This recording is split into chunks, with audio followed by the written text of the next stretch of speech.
Ketika rakyat melawan penjajah, dalam sejarah Indonesia merdeka, Aceh bertahan tak pernah kalah, bersusah payah demi Nusantara.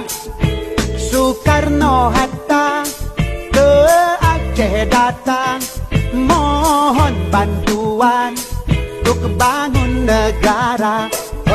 Rakyat menyumbang 2 kapal terbang, cikal bakalnya PT Garuda. Kala agresi Belanda kedua, Soekarno-Hatta ditawan Belanda. Mr. Safrudin Prawira Negara kendalikan RI di Aceh Sumatera.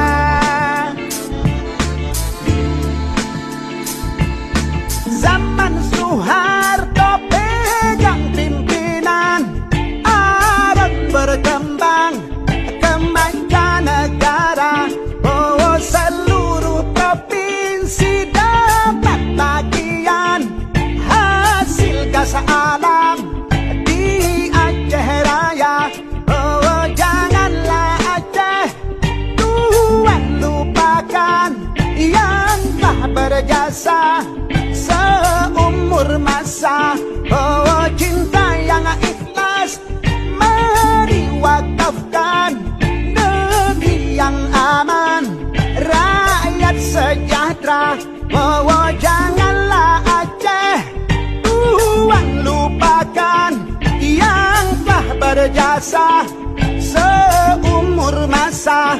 Oh, cinta yang ikhlas mari wakafkan, negeri yang aman, rakyat sejahtera.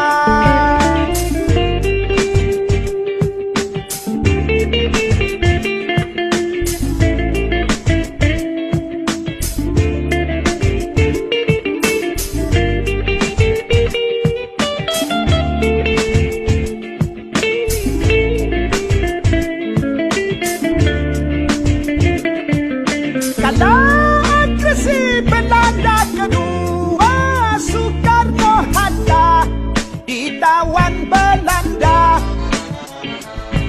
Mr. Safrudin Prawira Negara kendalikan RI di Aceh Sumatera. Zaman Soeharto pegang pimpinan, Aron berkembang ke mancanegara. Oh, seluruh provinsi dapat bagian hasil gas alam di Aceh Raya.